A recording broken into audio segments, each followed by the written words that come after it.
Sometimes we think we know our loved ones, but what happens when secrets and betrayal turn everything upside down? This story will show you just how fragile trust can be and how hard it is to rebuild love after it's been broken. Watch until the end to find out if this family can find their way to forgiveness and healing, or if their relationships will be lost forever. The answer will shock you. I never thought this would happen to me. Linda and I have been married for 12 years. Good years, I thought. We had our challenges like anyone else, but we always seemed to find a way through them. At least, I believe we did. I loved her. I trusted her. And I thought we were happy or close enough to it. But over the past few months, something felt off. I couldn't put my finger on it at first. It was little things. Her phone suddenly never leaving her side. Late nights at work that didn't seem to have an end. Conversations that felt stilted, like we were strangers awkwardly making small talk instead of a married couple. I told myself I was overthinking it. Stress, I reasoned. Work stress, parenting stress, life stress. Everything can weigh on a person. And yet, that nagging feeling wouldn't go away. Then, a few days ago, everything changed. I came home to find a plain manila envelope sitting on the front porch. No name, no note, just there. At first, I thought it was some kind of delivery mix-up. But when I opened it, I felt the air leave my lungs. Photographs, emails, messages, all laid out in black and white. Undeniable proof of Linda's affair. The images hit me like a punch to the gut. There she was with another man, laughing, holding hands, kissing. Intimate moments that should have been ours. It felt like the ground beneath me gave way, and I was falling, endlessly falling. I don't even know how long I sat at the kitchen table, staring at those pictures. Time became meaningless. My mind raced, trying to make sense of it. Was it my fault? Had I failed her somehow? Anger, heartbreak, disbelief, they all swirled together, choking me. I couldn't breathe, couldn't think straight. All I knew was that everything I thought was real, everything I'd built my life around, was a lie. But in that moment of despair, something inside me shifted. I realized I couldn't let this betrayal define me. Yes, Linda had broken my trust in the worst way imaginable, but I wasn't going to let it destroy me. If she had chosen to betray our marriage, then I had to choose how to respond. I couldn't crumble. Not for myself, not for our daughters. I didn't know exactly what I was going to do next, but I knew one thing. I deserved better than this. And I would find a way to move forward. When Linda walked through the door that evening, she looked tired. She muttered something about a long day and dropped her bag on the counter, her usual routine. For a moment, I just watched her, wondering how I had missed the signs, how I had convinced myself that this was normal when everything about her had been changing right in front of me. I wanted to confront her right there, to throw the envelope onto the counter and demand answers. But I didn't. Not yet. Instead, I let her settle into the evening, let her sit on the couch with her phone, pretending to scroll aimlessly while I knew exactly who she was likely texting. My chest felt tight as I held it all in. The pictures, the emails, they were seared into my brain now. I knew if I didn't say something soon, I might explode. Finally, I couldn't take it anymore. "Linda," I said, my voice steadier than I expected. "We need to talk." She looked up at me, startled, and for the first time in weeks, I saw something real flash across her face, fear. She set her phone down a little too carefully and nodded. "Sure, what's on your mind?" I didn't answer right away. Instead, I reached for the envelope I'd left on the counter. The sound of the paper crinkling as I picked it up filled the silence between us. Her eyes followed my hand, and I saw her body stiffen. She knew. "What's this?" I asked, holding it up but not handing it over. Her face went pale, and she opened her mouth to speak, but no words came out. She didn't need to say anything. Her silence told me everything I needed to know. "Do you want to explain? Or should I start?" I said, my voice sharper now. I was holding back anger, trying to stay in control, but it was bubbling up fast. She stammered. "Jim, I can explain." "Explain?" I snapped. "Explain what, Linda? That you've been lying to me? To us? That you've been sneaking around with him?" I didn't even know his name, and I didn't want to. He was just him, the faceless man who had invaded my life. Tears filled her eyes, and she shook her head. It's not what you think. Not what I think.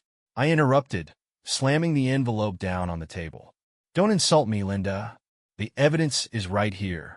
It's exactly what I think. She started crying then, but it didn't soften me. Not yet.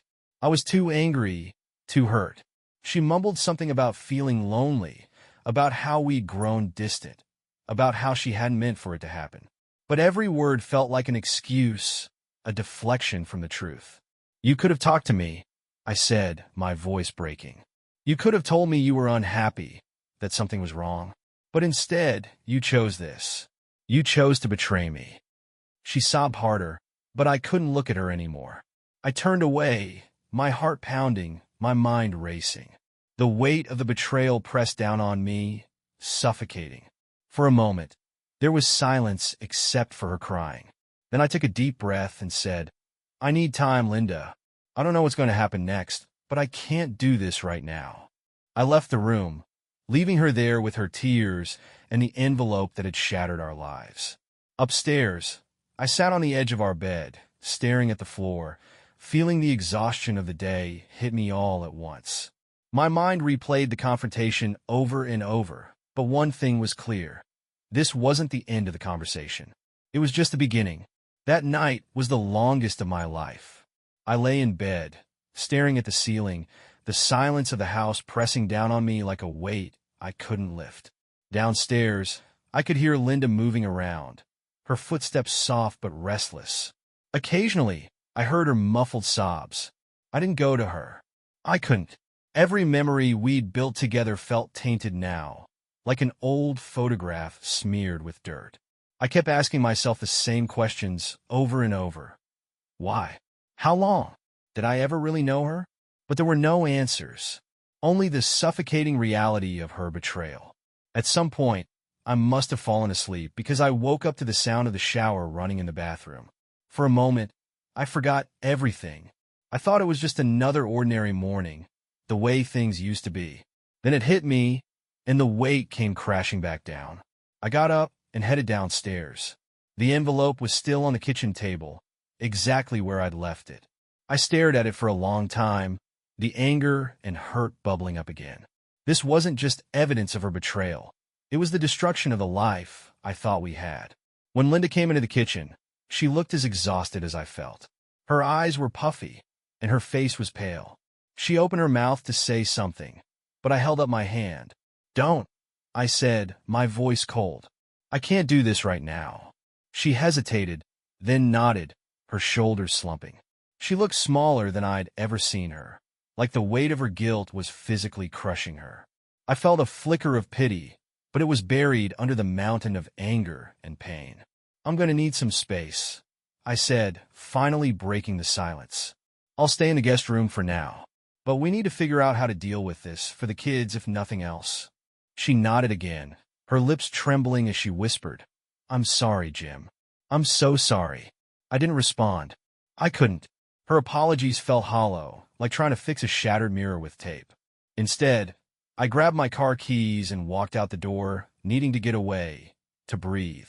I drove aimlessly for hours, my mind a storm of emotions. Part of me wanted to confront her again, to demand every detail of the affair, to make her feel the pain she'd caused me. But another part of me wanted to bury it all, to pretend none of it had ever happened. Eventually, I pulled over at a park we used to take the girls to when they were younger.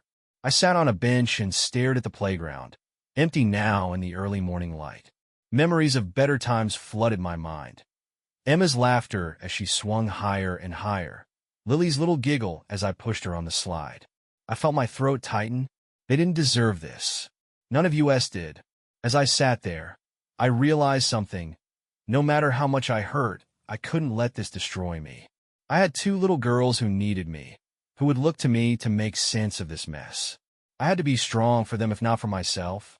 When I finally drove home, I felt a small sense of clarity. I didn't know what the future would look like, but I knew one thing. I would get through this, one step at a time. By the time I got home, the house was quiet. Linda must have taken the girls to school, or maybe she just needed to escape as much as I did. Either way, the silence was a relief. I walked into the kitchen, and saw the envelope still sitting there, its presence a reminder of everything that had unraveled. I picked it up and stared at it, the weight of its contents heavier than the paper should allow. The images, the emails, they weren't just proof of Linda's affair. They were proof that the life I thought I had was a lie. That realization hit me harder than I expected. It wasn't just anger or sadness anymore. It was grief. Grief for the trust I'd lost, for the future I'd envisioned, for the woman I thought Linda was. I sat down at the table, the envelope in front of me, and let the emotions crash over me. Anger, betrayal, humiliation, they all swirled together, threatening to pull me under. But as I sat there, staring at the evidence, something else crept in: clarity. This wasn't just about Linda's choices. This was about mine. I couldn't change what she'd done, couldn't go back and undo the betrayal. But I could decide how I would move forward. I could choose to let this break me, or I could choose to take control of my life again. I thought about Emma and Lily. How would this affect them? How could I protect them from the fallout of this disaster? They didn't deserve to have their world turned upside down because of their parents' mistakes. They were my priority now. Whatever decisions I made, they had to be for their sake. When Linda finally came home, I was still at the kitchen table. She walked in slowly, her face a mask of guilt and uncertainty. She looked at me, then at the envelope in front of me, and I saw the fear in her eyes. "Jim," she started, her voice trembling. I held up a hand to stop her. "We need to talk," I said, my tone firm but calm. Not to fight, not to blame, but to figure out what happens next. She nodded, tears already welling in her eyes, and sat down across from me. For the first time since this whole mess began, I felt like I had a shred of control. I didn't know where this conversation would lead, but I knew one thing. It was time to face the truth, no matter how painful it was. Linda sat across from me, her hands trembling as she clasped them together on the table. Her eyes darted between me and the envelope, as though the contents might jump out at her. I stayed silent, waiting for her to speak. I didn't want to lead this conversation. I wanted to hear it from her.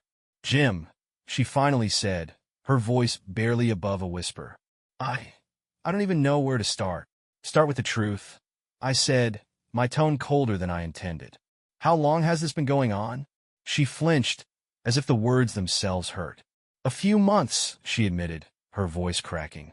"I didn't mean for it to happen. I never wanted this." I clenched my jaw, trying to keep my emotions in check. "You didn't mean for it to happen? That's what you're going with? You didn't accidentally cheat on me, Linda.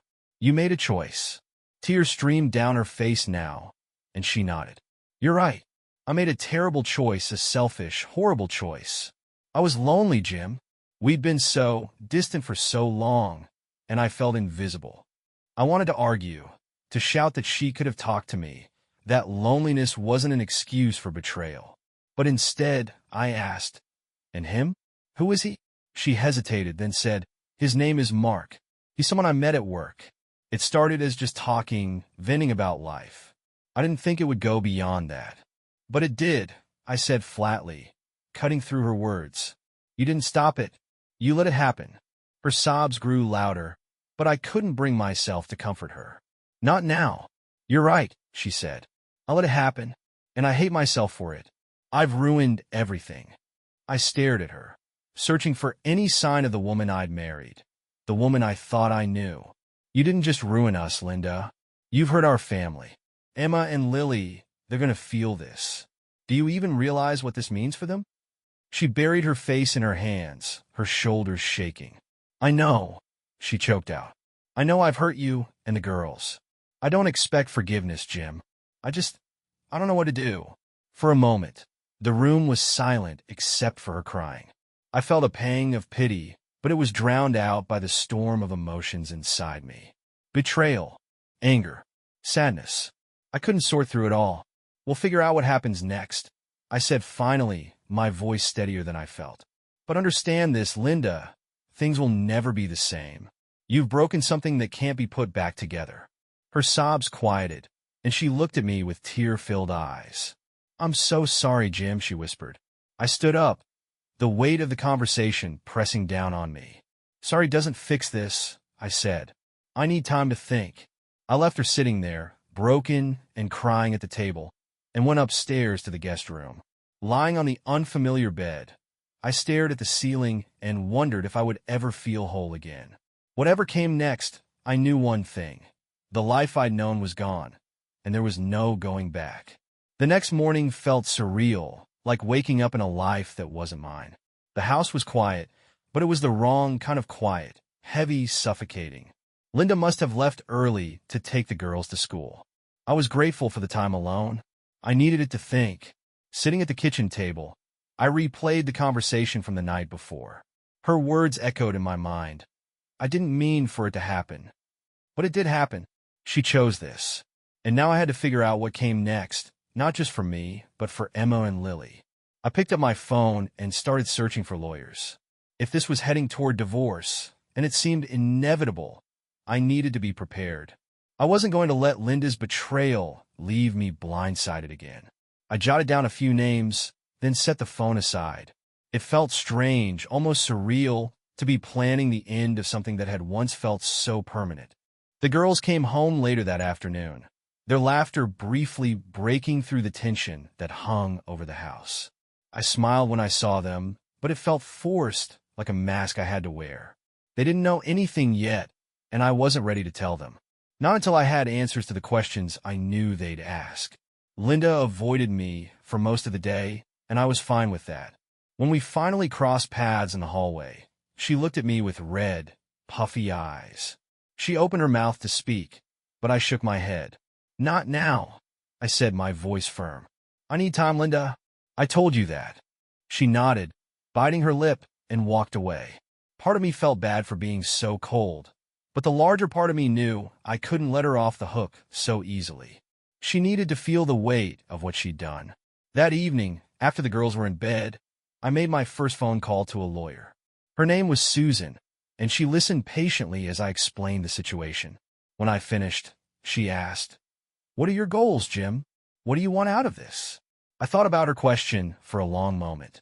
"I want what's best for my daughters," I said. "They're my priority, and I don't want to be left picking up the pieces while she walks away unscathed." Susan's voice was calm but firm. "I understand. We'll work on a plan to protect you and your children. But I have to ask, are you absolutely sure this is what you want? Have you considered trying to repair things?" Her question caught me off guard. Repair things? Could I? Did I even want to? The images from the envelope flashed in my mind, and my stomach churned. No, there was no repairing this. "I'm sure," I said, my voice steady. "I can't come back from this." "Then let's get started," Susan said. By the time I hung up, I felt a strange sense of relief. It wasn't happiness, but it was clarity. For the first time since the envelope landed on my porch, I felt like I had a direction. This wasn't the life I wanted, but it was the one I had now, and I was going to take control of it. As I lay down in the guest room that night, I knew the road ahead would be hard. But I also knew I wasn't going to let Linda's choices define my future. One way or another, I would find a way to rebuild. For me, for Emma, for Lily. The next morning, the sound of Emma and Lily giggling in the living room was both a relief and a stab to the heart. Their innocence was a painful reminder of everything that was about to change. I lingered at the bottom of the stairs for a moment, listening to them chatter about their school day and favorite cartoons. They had no idea that their world was teetering on the edge. As I stepped into the living room, their faces lit up. "Daddy!" Lily squealed, running over to hug me. Her little arms wrapped around my waist, and I felt a lump rise in my throat. "Good morning, sweetheart," I said, ruffling her hair. Emma looked up from the couch, giving me a wide grin that showed her missing front tooth. I smiled back, but it felt like I was breaking inside. Linda was in the kitchen, avoiding eye contact as she made breakfast. The tension between us was thick, but I forced myself to act normal for the girls. They didn't deserve to feel the weight of this yet. Not until I figured out how to explain it. When breakfast was over and the girls ran off to play, Linda finally spoke. "Have you thought about how we're going to tell them?" she asked, her voice low. I glanced toward the living room, making sure they were out of earshot. "Not yet," I admitted, "but we need to be on the same page when we do. They're going to have questions, and they deserve answers. Real answers, not excuses." Linda's shoulders slumped, and she nodded. I know. I'll do whatever you think is best. Her willingness to cooperate surprised me, but it didn't erase my anger. We'll figure it out, I said, my tone clipped. For their sake. The day passed slowly, and I couldn't shake the weight of what was coming. By the time dinner rolled around, I decided it was time to start preparing the girls. Not the whole truth, not yet, but enough to ease them into the changes they were about to face. After dinner, I gathered Emma and Lily in the living room. Linda sat across from me, her hands clasped tightly in her lap. I took a deep breath and said, "Girls, we need to talk about something important." Emma frowned, and Lily tilted her head, her little face full of curiosity. "What is it, Daddy?" I glanced at Linda, then back at them. "Mommy and we've been having some problems, and we've decided that things are going to be a little different from now on." Emma's frown deepened. "What kind of different?" I struggled to find the words, but Linda stepped in. "It means that I might not be living here all the time," she said gently. "But no matter what, we both love you very much. That's never going to change." Lily's lip quivered, and Emma looked between us, her eyes wide with confusion. "Are you getting divorced?" Emma asked, her voice small. The question hit me like a punch to the gut. "We're still figuring things out," I said carefully. "But I promise, no matter what happens, we're still a family. That's what matters." Emma nodded slowly, but I could see the sadness in her eyes. Lily crawled into my lap, burying her face in my chest. I held her close, feeling the weight of the moment settle over all of us. When the conversation ended, the girls went upstairs to get ready for bed. Linda and I sat in silence, the enormity of what had just happened hanging in the air. I didn't know if I'd handled it perfectly, but I'd done my best. For Emma and Lily, I would always try my best. As I watched them sleep later that night, I made a promise to myself. I would do whatever it took to protect them, to make sure they felt safe and loved, even as their world changed. They deserved that much, and I wouldn't let them down. The next few days were a blur of planning and quiet tension. Linda and I coexisted in the house like strangers passing in the same space. The girls sensed the shift, though they didn't fully understand it yet. Emma had grown quieter, more introspective, while Lily clung to me constantly, as if she knew I was her anchor in a storm she couldn't yet see. I spent hours on the phone with Susan, the lawyer, hammering out the details of what I wanted. Custody was my top priority. The thought of not waking up to Emma's sleepy grin or Lily's giggles was unbearable. I wanted them with me as much as possible. Financially, I was prepared to take on the weight of providing for them, but I wouldn't let Linda walk away without accountability. Susan assured me that we had a strong case. I also reached out to a therapist, a family counselor who could help guide us through this process. If there was one thing I'd learned from this mess, it was that the girls needed stability and clarity.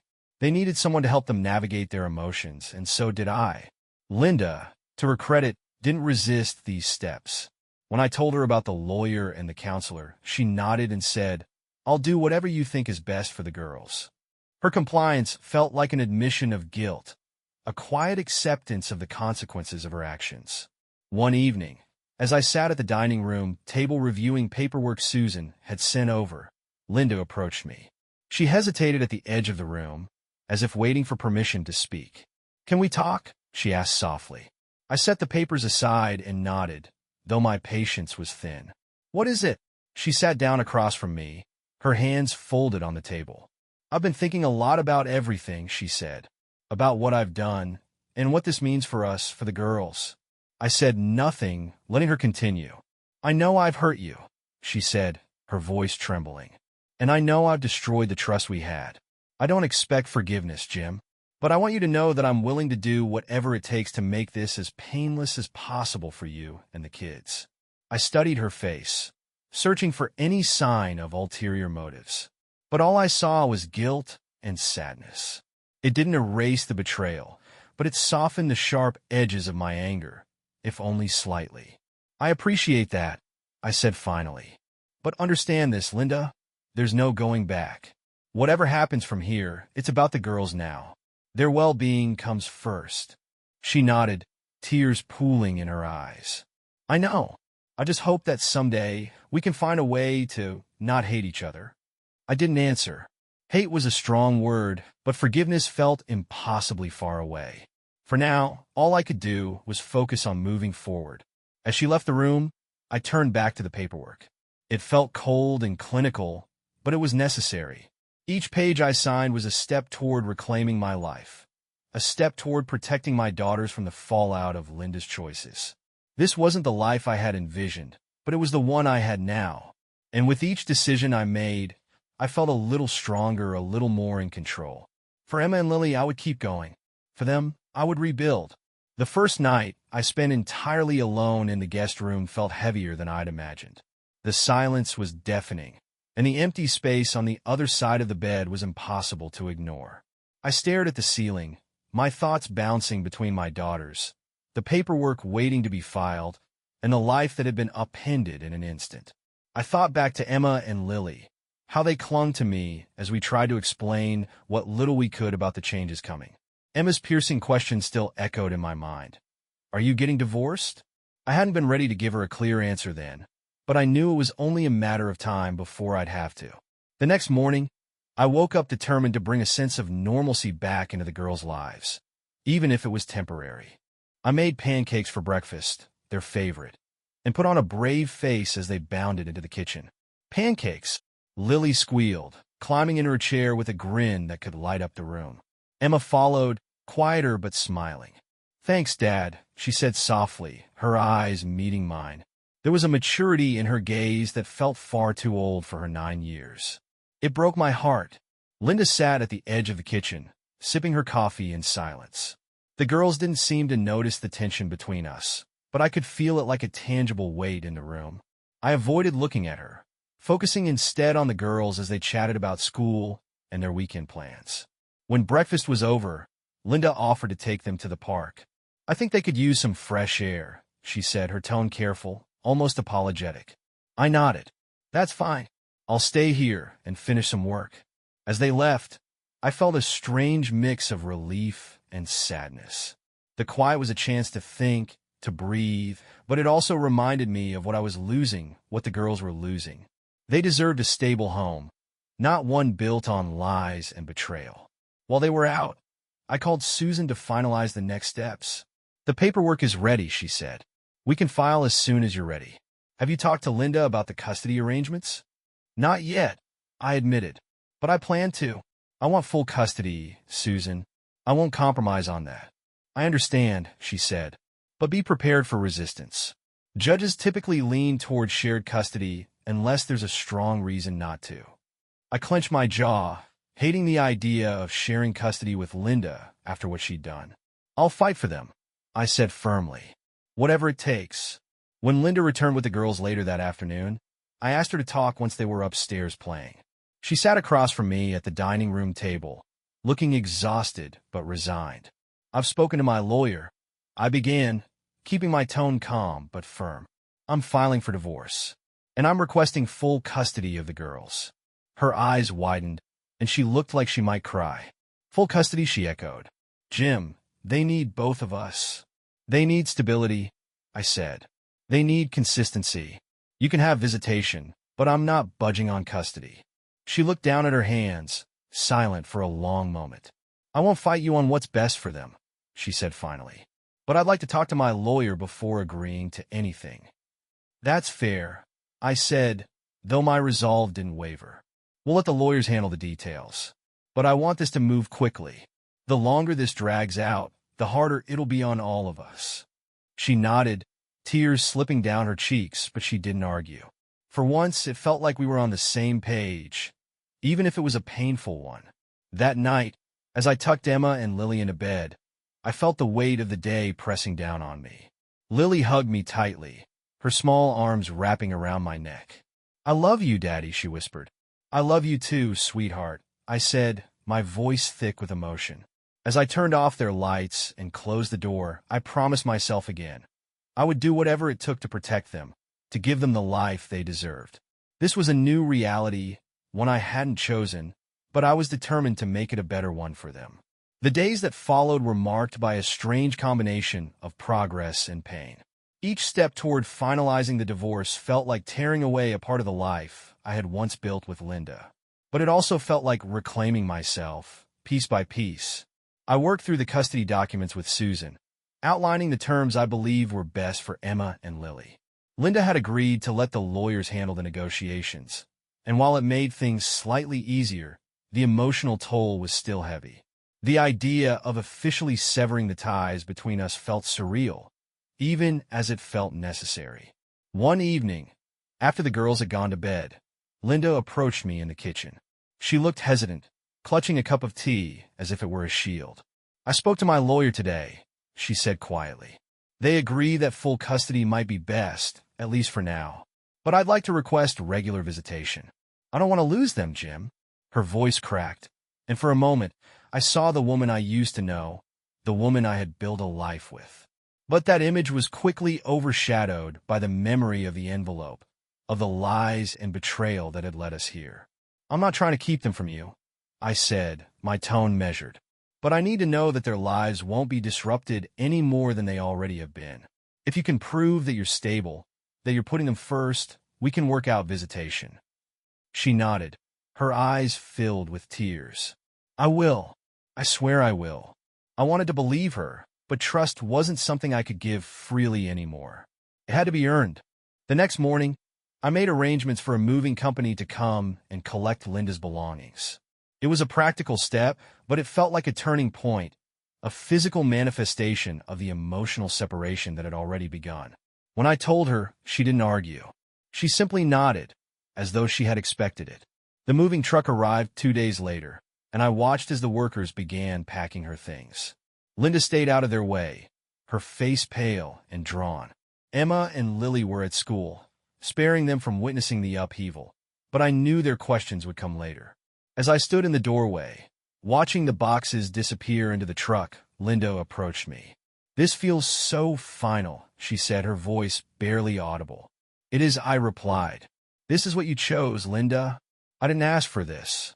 She didn't respond, her eyes fixed on the ground. For a moment, I almost felt sorry for her. Almost. When the truck finally pulled away, the house felt emptier than I expected. But it also felt lighter, as though a weight had been lifted. This was the beginning of something new, even if it was born out of pain. That evening, as I tucked Emma and Lily into bed, Lily asked, "Where's Mommy's stuff?" I paused, searching for the right words. "Mommy needed to take some of her things to her new place," I said gently. "She'll still see you, though. That won't change." Emma looked up at me, her expression thoughtful. "Does this mean she's not coming back?" I hesitated, then nodded. "It means things are going to be different. But we're still a family, no matter what." They both hugged me tightly, and I felt the tears prick in my eyes. I held them close, silently promising them that I would do everything in my power to keep their world as steady as possible. That night, as I sat alone in the now quieter house, I felt the first flicker of hope. The road ahead was still uncertain, but for the first time, I believed that we would be okay. Maybe not today, maybe not tomorrow, but eventually, one step at a time. The day Linda moved out was bittersweet. It was quiet in the house, almost unbearably so. Emma and Lily were at school, their laughter and chatter absent, leaving only the sound of footsteps and the occasional thud of boxes being carried out. Linda packed the last of her things herself, her movements slow and deliberate. She didn't rush, but she didn't linger either. I stayed out of her way for the most part, offering neither help nor resistance. This was her responsibility, her consequence, and I wasn't going to make it easier or harder than it needed to be. As she carried the final box to the car, she paused in the doorway, looking back into the house. "This was our home," she said softly, her voice trembling. "I never wanted it to end like this." Her words hung in the air, heavy and painful. I didn't know how to respond, so I didn't. What could I say? That I didn't want this either? That I didn't recognize the woman standing in front of me anymore? That would have been the truth, but it felt unnecessary to say it aloud. Instead, I nodded. It didn't have to.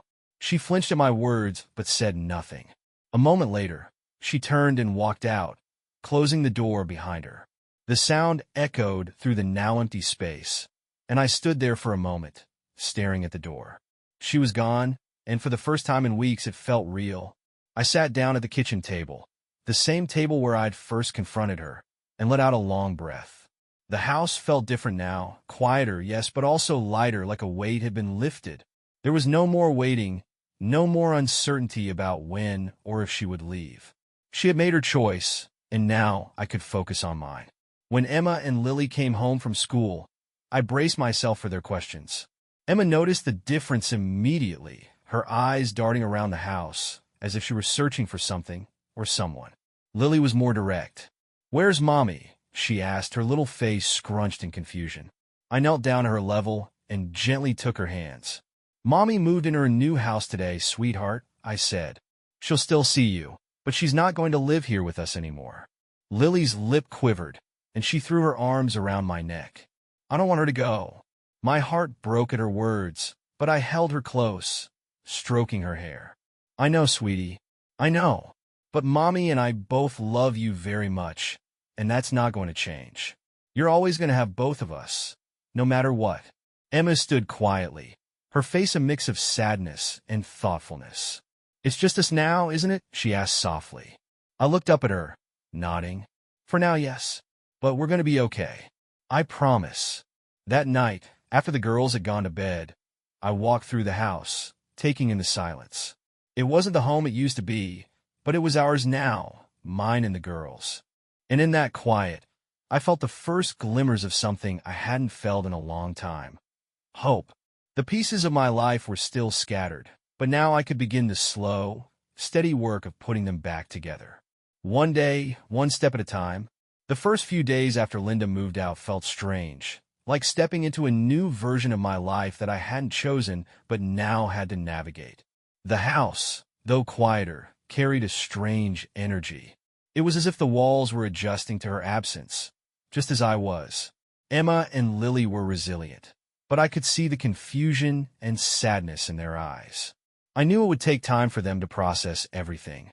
For now, I focused on creating a routine that felt stable and predictable, something they could rely on in the midst of all this change. In the mornings, I woke up early to pack their lunches and make breakfast. It was a small thing, but it gave me purpose and a sense of control. I walked them to school whenever I could, holding their hands and answering their questions as best I could. Lily often asked when she'd see Linda again, and I assured her that Mommy loved her and would visit soon. Emma was quieter, keeping her thoughts to herself, but I caught her watching me sometimes, her eyes searching for reassurance. In the evenings, I made it a point to sit with them during dinner, talking about their day and listening to their stories. It felt good to laugh with them, even if it was fleeting. They were my anchor now, my reason to keep going. Linda called every other day to check on them.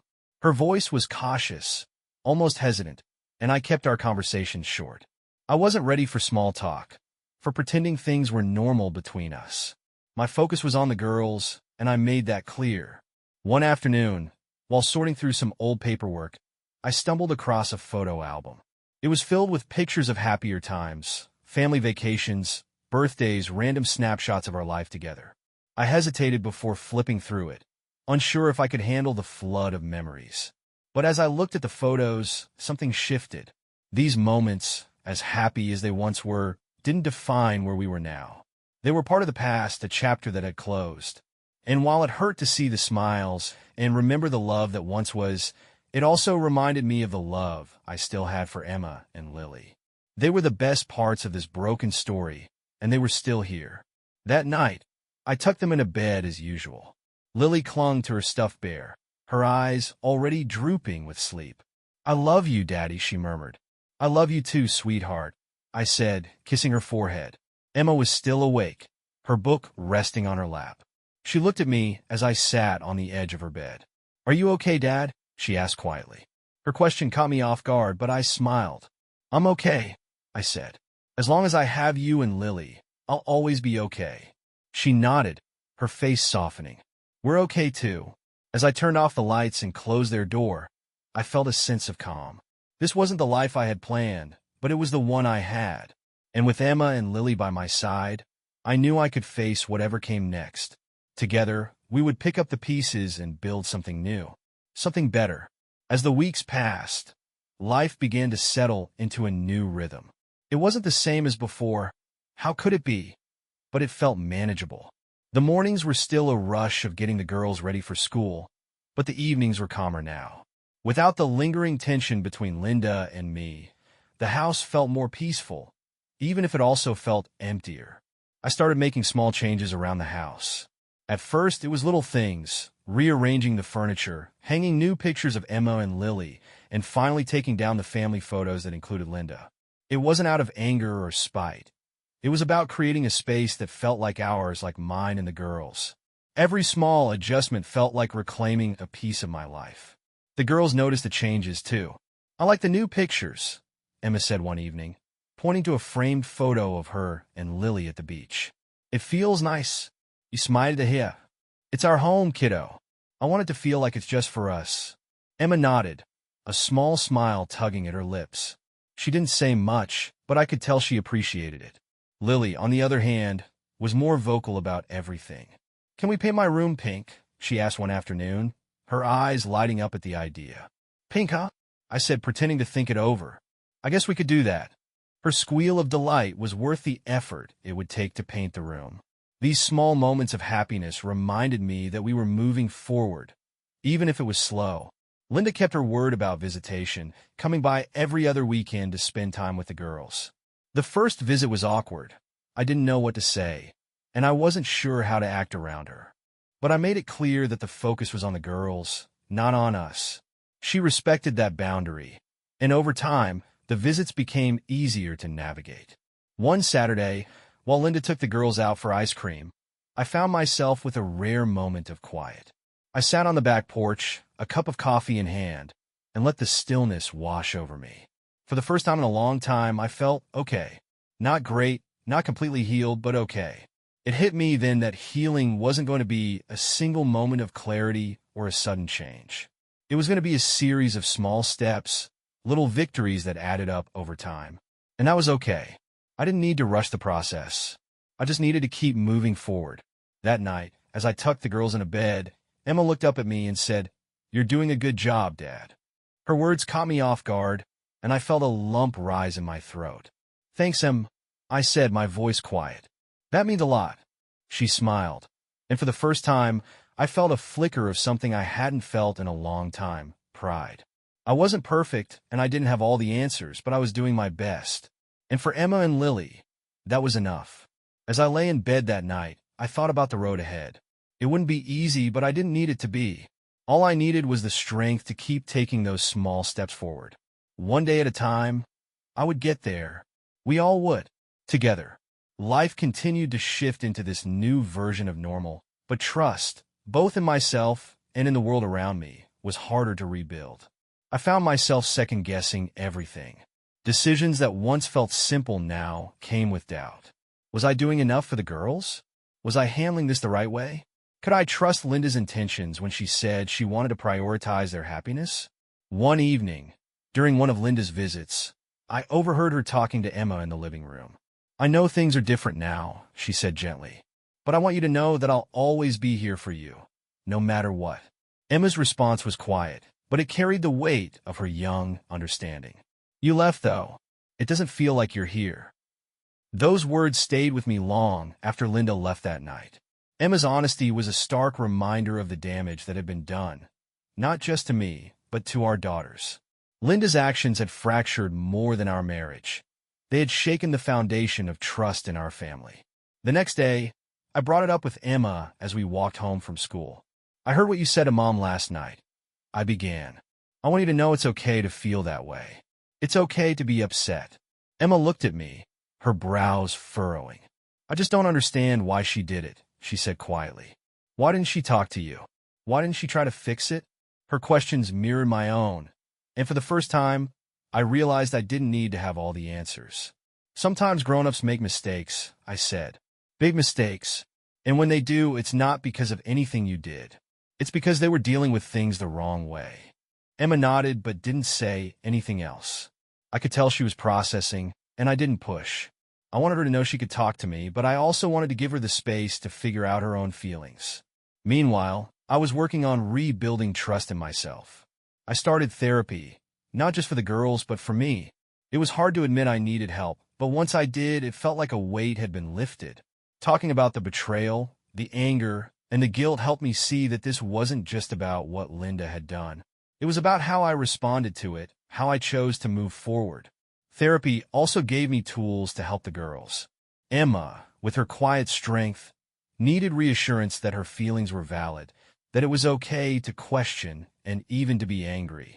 Lily, still too young to understand the complexities, needed stability and affection, reminders that she was safe and loved. As the weeks went by, I began to see small signs of healing.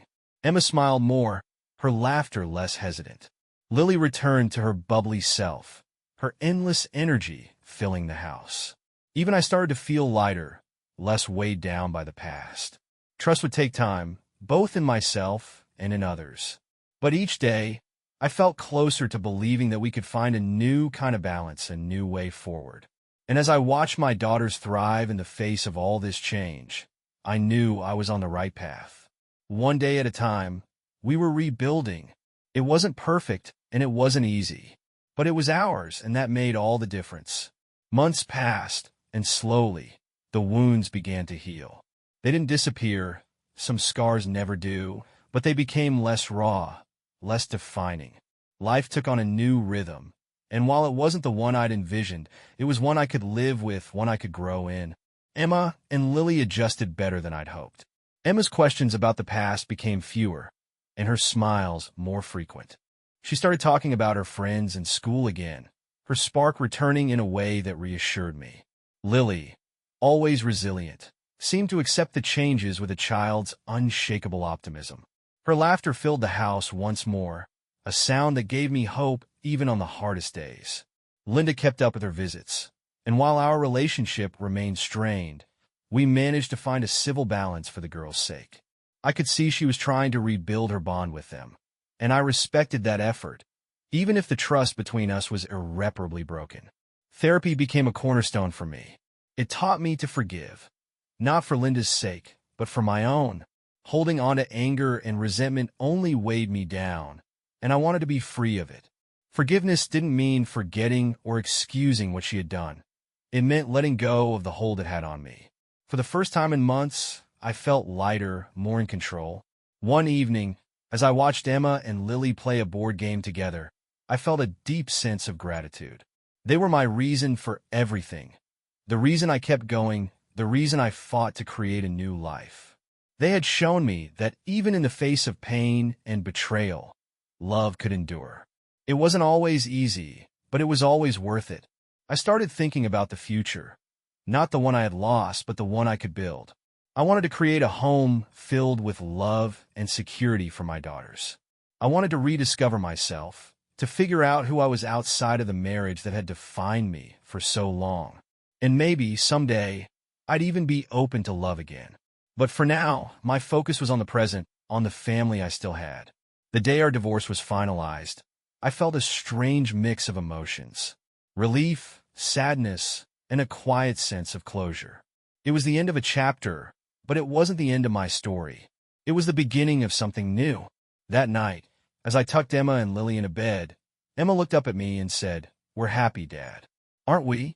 Her words brought tears to my eyes, but they were tears of gratitude.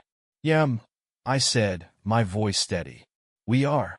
As I turned off the lights and closed their door, I felt a sense of peace I hadn't felt in months. The road ahead was still uncertain, but I wasn't afraid of it anymore.